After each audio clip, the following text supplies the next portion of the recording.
Welcome to Soberly Speaking. I'm Julia Rangiheuia. For Dean, addiction has always been about seeking pleasure, whether through sex, drugs, or alcohol. But it wasn't until he quit alcohol and drugs that he and his therapist realised that sex was his primary addiction. Dean's journey has been about breaking free from the need to constantly feel good, and today he's found peace in genuinely liking the person he is. In this episode, Dean speaks candidly about how loneliness can be the ultimate killer for men, emphasising the importance of seeking support when the isolation feels unbearable. Dean's approach is simple yet powerful. Just get through today. Trigger warning, we discuss themes of sex and substance abuse in this episode. I hope you love this chat with Dean.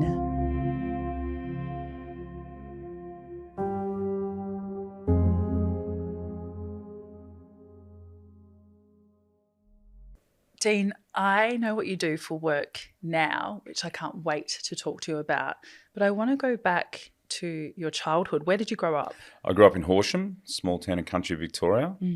How many siblings? Older brother and an older sister. So youngest? Youngest, yeah.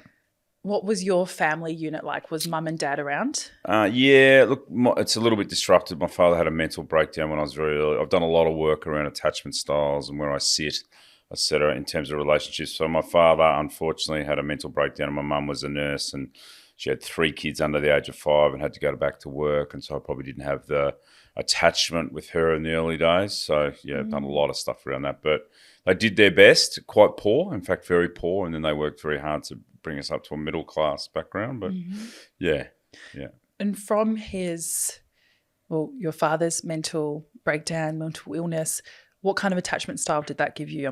Is it anxious? Anxious, avoidant. Yeah, I'm a classic avoidant, but anxious, avoidant, definitely. And I'm actually doing a men's program through my therapist at the moment, which is very beneficial around those styles as well. So, how does that play out for you in your relationships now, being an anxious avoidant? Not great, as one would hazard. But look, it's just honesty and communication. So, I'm 52 and I'm quite open that it's been a struggle, that area of my life. I've been sober for nearly 24 years, but the relationship stuff's probably my Bermuda Triangle, the intimate relationship. But, I'm involved with a partner now, and it's going really well. But I've had to learn, it's taken me years to learn how to do it in a communication style, not put on a front, not act and tell people what they want to hear. So just the honesty scenario as well, which is ironic because I'm involved in a 12-step program that dictates honesty and being open. So, but it is what it is. But I feel like I'm closer to it than I've ever been, so which is nice. It's nice having that self-awareness. Yes. When my partner and I, if we were to have an argument, I am avoidant 101. I think also culturally as well, because I'm Polynesian, it's very common. Right. So if we have an argument, I want to run away to the woods. I just want to be by myself for 3 days. I want to ignore everyone's calls. If you were in that, because I don't think I've ever met someone who's both anxious, avoidant. If you were having an argument with your partner, how would it play out? I would want to do what you've just spoken about. I'd want to withdraw, watch sport, not communicate, be away, and there would be an anxiety around the interaction and the contact as well, I feel, but definitely that withdrawal would be, and now I'm trying to practice leaning into it a little bit more, I think. Yeah. But I haven't put myself in a situation, I'm not naive to think that even in this relationship those moments will come. But even in my previous relationship, we didn't really have many arguments, but it was more my lack of intimacy that was the issue. So it's understanding that, working on that, and the continual work on that, put the sobriety stuff aside. But this area is something that I'm really having to work harder in now than my sobriety, because that is reasonably bedded down. So, yeah. You're not thinking about it every single day? No, I haven't for years. It's been a long time since I thought of a drink or a drug, which is a far cry from where it was at the end. Yeah. Let's talk more about your childhood. Have you always had an addictive personality?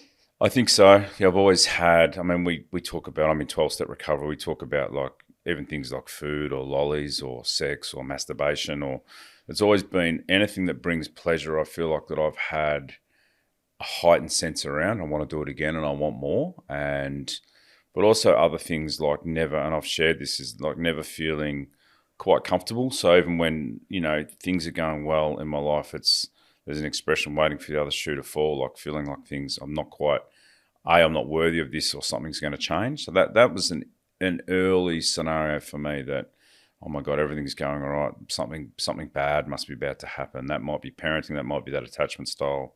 I'm not sure, but that's a definite for me. Yeah. That worthiness piece speaks to my soul, because I think I originally started seeking out alcohol from that deep need to feel worthy and to feel loved. You just touched on it then, how you did feel unworthy. When did that first rear its head in your life that you can remember? Oh, look, I think for me, it's a high school thing. And I do a lot of stuff with men's stuff, and I can feel that. I think that age between 12 and 15 is a shit show.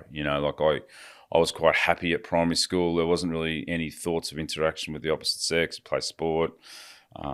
Think about sport. I was quite sport obsessed growing up, and then you get thrown into a high school environment and all these different emotions and people, how you looked became a bigger thing. And that was always a big thing for me. And then, school, and I became the class clown. That was my classic thing, inside a little low self-esteem, but on the front, like a lot of comedy, I was quite sharp and reasonably good with a line in a classroom setting. And I would roll with that to try to get attention. But yeah, definitely that high school scenario, I misbehaved a lot, between the ages of 13 and 16, 17, yeah, and after that as well. So, what age did you first start drinking? I would have been 14. I think I've nailed it down. Yeah. Do you remember? Yeah, it was my grandfather. So I've shared it a lot at AA meetings. So it was my grandfather's 60th, and I was drinking everyone else's drinks and then sneaking a few, and I share that I was able to chat to people. I felt confident. I felt socially engaged. I chatted to a girl that I had some sort of teenage innocent crush on, which was nice. Threw up, and you could have just pressed repeat for the next 14 years in different scenarios, throw some drugs in. My mum was disappointed. She was very conscious about alcoholism because we had family history of it. But then I was obsessed with alcohol from that point because it made me feel so good. I thought, when can I do this again? And it was a constant, abnormally so compared to my peer group. Like they'd like a drink, but I just wanted it all the time, so. And what was your dad's health like during this time? Did he have any more breakdowns that you can remember?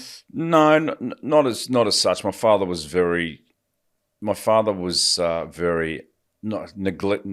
is not the word. My father was very absent. He was an absent father. And I, as part of my recovery, have looked at his upbringing and I had resentments against that man in the early days, but part of the 12-step process is getting rid of those, and I've done that effectively, I'd like to think. But he had a horrible upbringing, like a really traumatic, as bad as you could imagine. So it's naive for me to think that he was going to be this ideal father with no tools. So I've let a lot of that go. I was very angry in the early days and a couple of times drunk, said some things to him. And, but in hindsight, he did the best he could with the tools that he had. Yeah. Do you remember your first drug?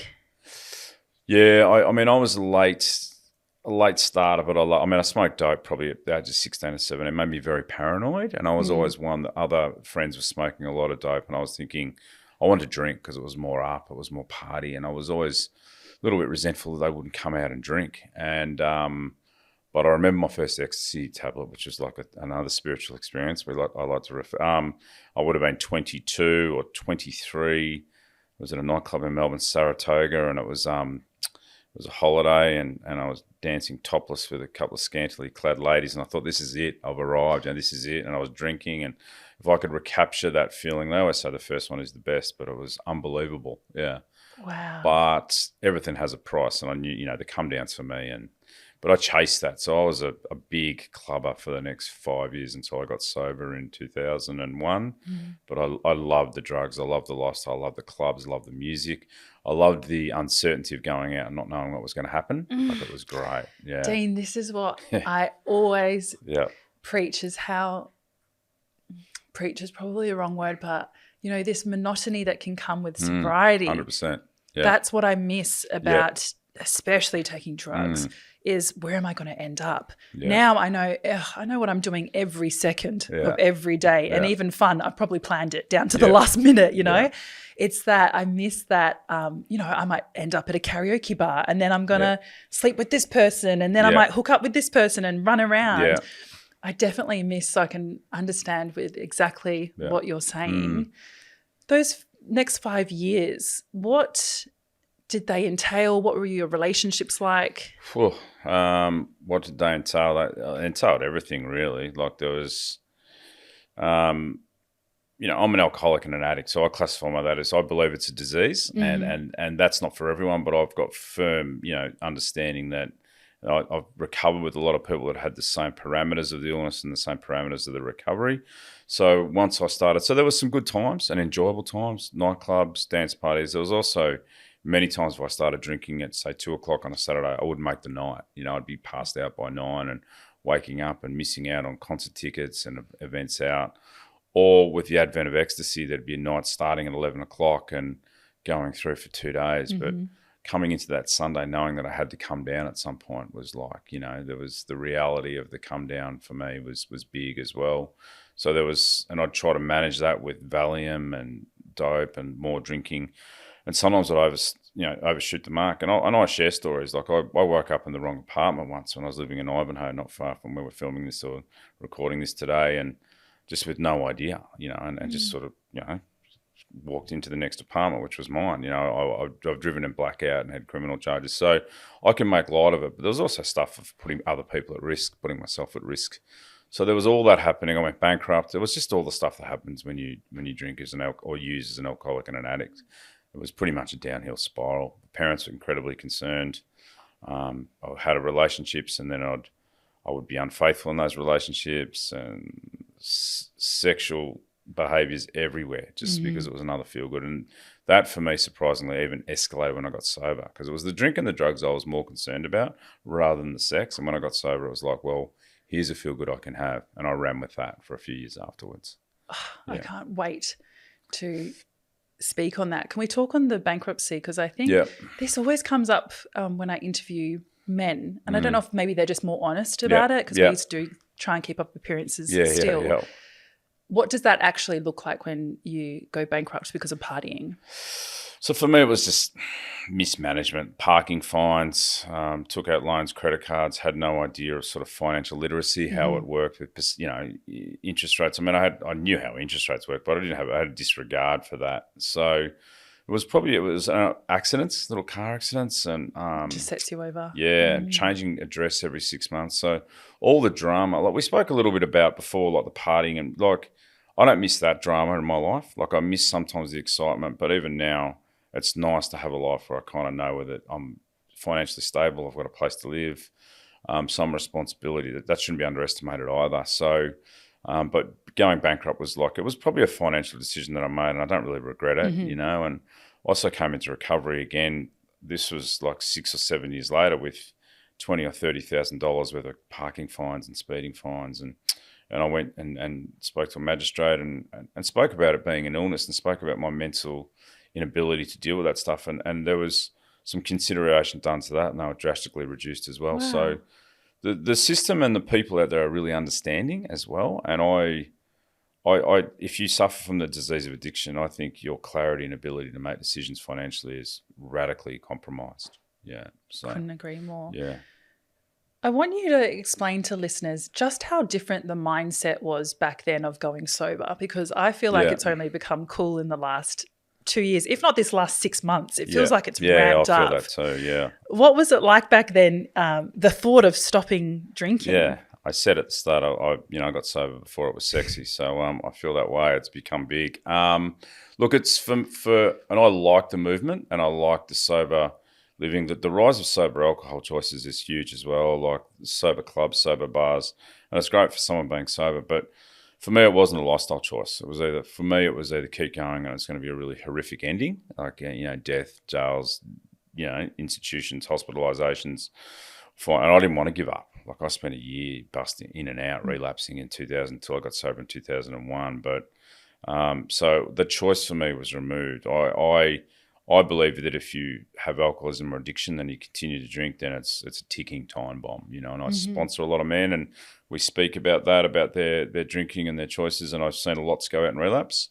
And for people who come to 12-step recovery, you know, usually it's pretty serious. So I've gone to a lot of funerals, and so I'm under no illusions how serious this stuff is. So, but if it's a lifestyle choice and you think that you're doing it. And the other part that I like in the last couple of years, because I'm in the wellness industry, is how bad alcohol is for you as well physically. Like we had a little bit of a myth going that it was, you know, the Revistrol or whatever in red wine was good. That Good was for you. Complete bullshit, you know. And it's a really potent. That's why people throw up, because it's a potent drug, you know. And I'm passionate about that. How alcohol is it's a drug in its synthetic form, no different from, you know, everything else, THC, heroin, methamphetamine, but it's legalized, you know. And I, you know, spring carnival time in Melbourne, there's photos of people passed out and treated, you know, quite comically. Whereas if that was overdoses on the streets of St Kilda where I live, it'd be all hell would break loose, you know. So anyway, I find that a little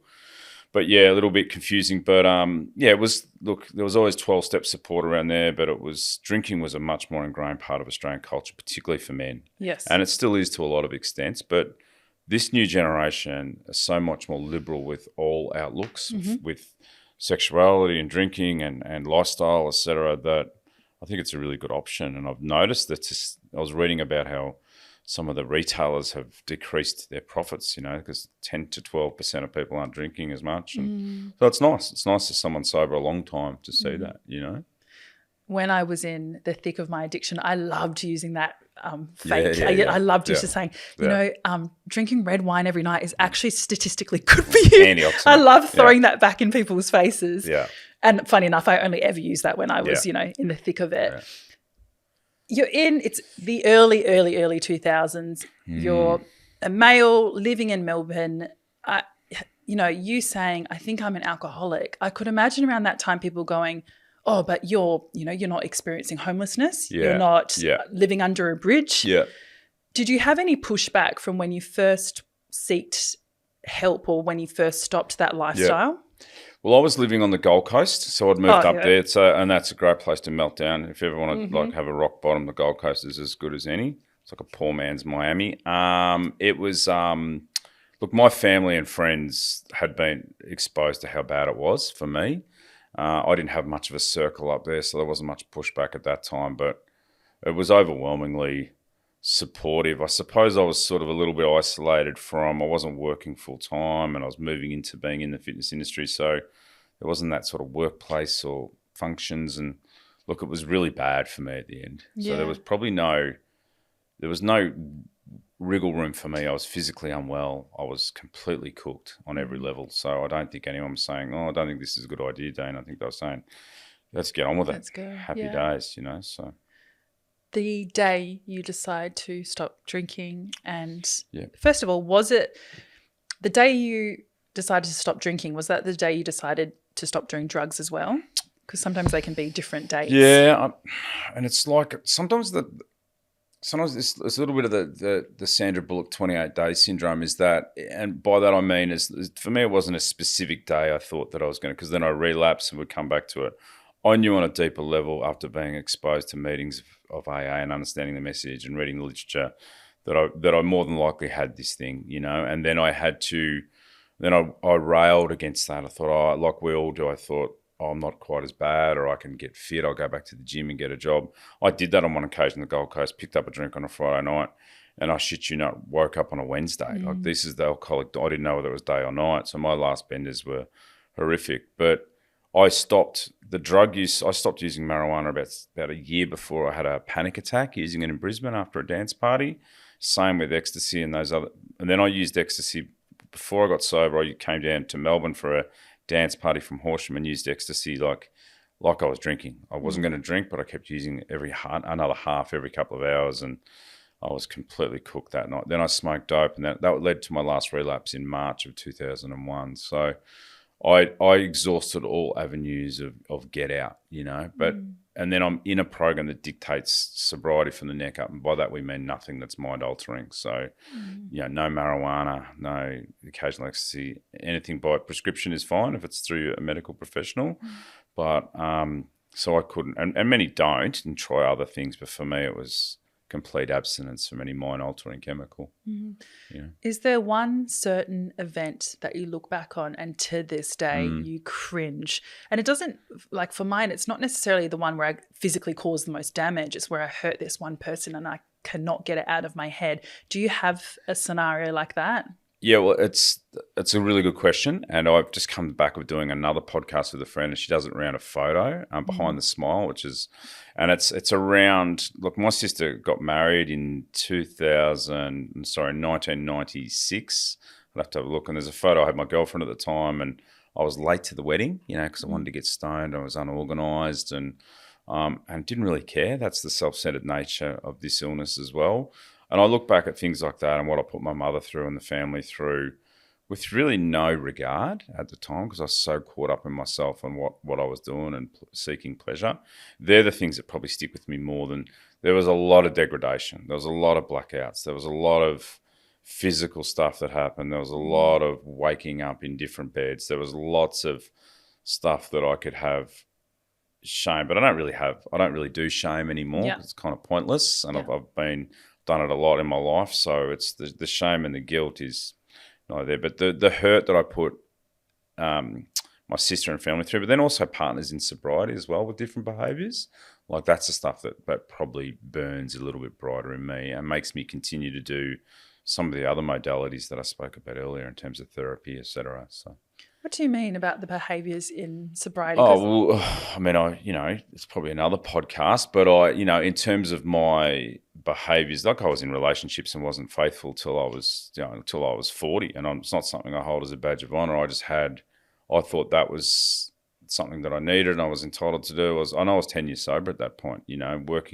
ostensibly working a program that dictated honesty. So that was a really sharp learning experience. I nearly drank again. That was as close as I've been to drinking after being unfaithful in a relationship on a business trip to Brisbane.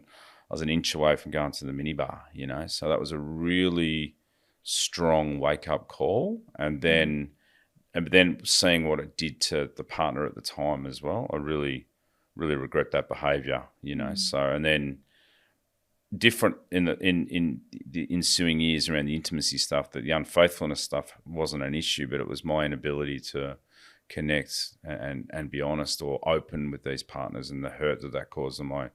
So everything for me has promoted growth. The pain from drinking and drugging got me sober, and then I've had to continue to change when you're sober. This whole thing is about getting change, making changes as you go. So yeah. There will be people that are listening to this who today's the day. They're giving up everything today. Yeah. What can they expect? Let's say it's a little Dean, mini Dean. Yeah. What can they expect for the next, or let's say for the first month? Well, for me, I think the overall message is, and again, this isn't a 12-step podcast, so that for me, I had to do it with support. Like I tried to do, I was such an individual, and I still can be today, and I would train and be rigorous with different aspects of my lifestyle and work and et cetera. But until I reached out and got support and said, look, I'm fucked here. I need some help, someone who knows what they're doing or any sort of support. And I was incredibly lonely. Like I think addiction, no matter where you are at the end, is incredibly lonely, even if you're surrounded by people. Or just problems with substances. So I had to get support. So I'd just say get some support. And it is, look, the first year for me was brutal.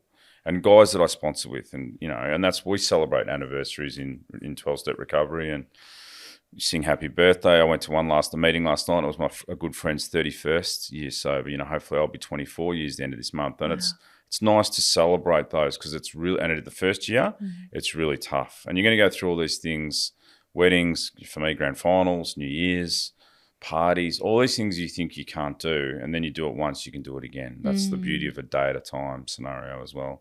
I'd be saying to them, just get through today, do it again tomorrow. But I think you really need help. You need support, Did you have a sex addiction through this time?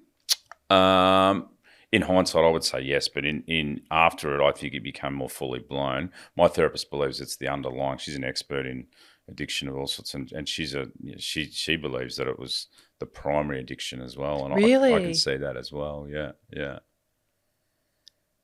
Which addiction came first? Well, like I think they're all interrelated. I think it's all to do with the pleasure centers. I think it's all to do with dopamine and addiction to that, and the of feeling good. So I would say that they're all there, but I think they're all one and the same. But the sex addiction, when I was drinking and drugging, that was the paramount thing. That was the thing I wanted more. And then when I knew that had to be removed, then yeah, the sex stuff definitely reared its head. Yeah. How do you heal yourself from a sex addiction? Because, you know, with drugs, it's like we just won't either pick up the pipe or snort the line. But with sex addictions, we fall in love. We have close relationships. We find people attractive, you know, without us consciously knowing. Yeah. How do you heal from that? So the in recovery, they call those process addictions, like eating and sex, because you still want to be able to have them. And then you have to have firm boundaries and bottom lines. You know, I'm seeing someone at the moment, and you know, my therapist used to talk about it like, from, you know, a healthy relationship, you get to know each other, and then connect intimately. For me, it was connect intimately and then just try to break away. So it was the opposite of what a healthy intimacy would look like. So for it's been having strong bottom lines, and it was a 12-step support group again. Like, it's the same message. I couldn't do this thing on my own, you know. And the one regret I had was not doing more therapy with a really qualified therapist in this area. I didn't start therapy till 2017 or 18, really, and you know, I really regret that. Like, you know, the therapist I got now is an amazing woman, and I feel she really cares for me. I connect with her on a deep level, and it's been incredibly beneficial.